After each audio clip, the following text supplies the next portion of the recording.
Welcome back. In our last video, we peeled back the curtain on the psychology of passive aggression, understanding that it's a defensive mask for fear and a lack of communication skills.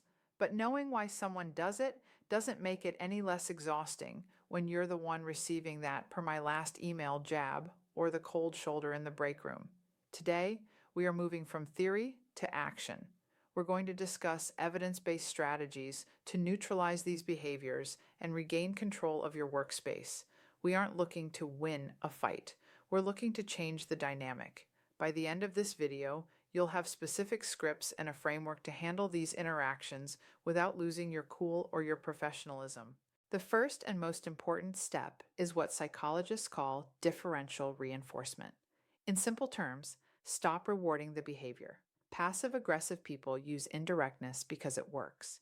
It allows them to express anger without taking the risk of a confrontation. If you play into it by getting angry, apologizing for things you didn't do, or trying to fix their mood, you are reinforcing that their tactic is effective.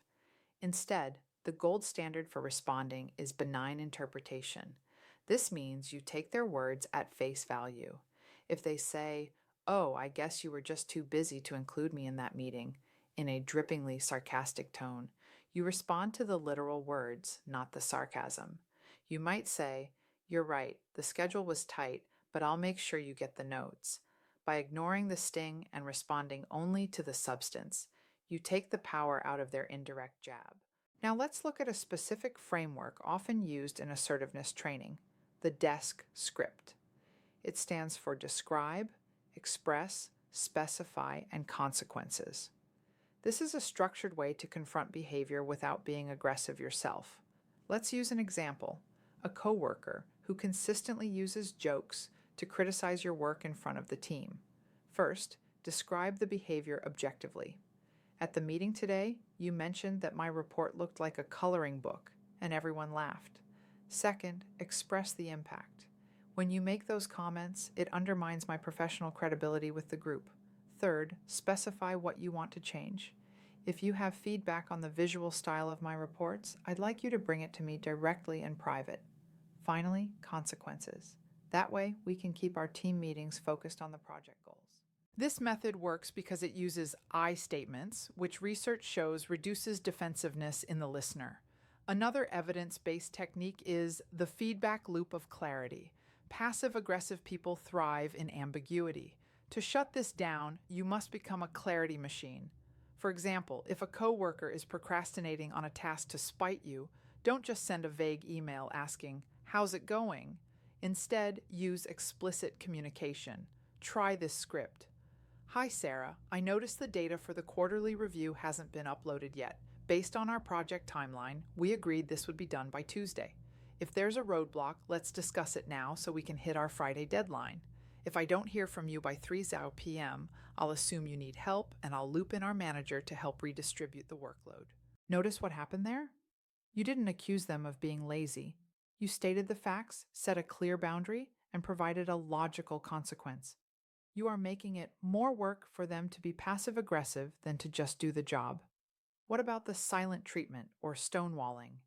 This is one of the most difficult behaviors to manage because there is nothing to grab onto. In psychology, this is often a form of emotional withdrawal. The best response here is to state the observation and leave the door open. Do not chase them. If you chase a stonewaller, they will retreat further. Try saying, "I've noticed you've been very quiet in our last few check-ins, and it feels like there might be some unresolved tension regarding the new project. I'd like us to have a good working relationship. When you're ready to talk about it, let me know. In the meantime, I'll keep sending the project updates via email." By doing this, you've named the elephant in the room without being accusatory, and you've placed the responsibility for the relationship back on them. You are staying in your adult ego state, even if they are acting from a child ego state. Finally, remember the concept of emotional contagion.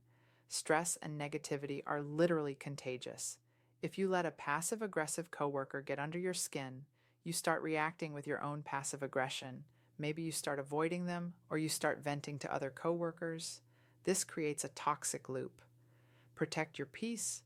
Use these scripts not to change them because you can't control other people, but to control your environment and your response. When you stop playing the game usually stops. Thank you for watching. If these scripts were helpful, hit that like button and let me know in the comments which passive-aggressive phrase drives you the most crazy. We'll see you in the next video where we talk about managing your own stress in a high-conflict office. Make sure to like, subscribe, and grab my free leadership workbook, 5 Steps to Communicate with Calm, Clarity, and Confidence at powerofpeacefulness.com. Until next time, take a deep breath, embrace the present moment, and keep walking your path to peace.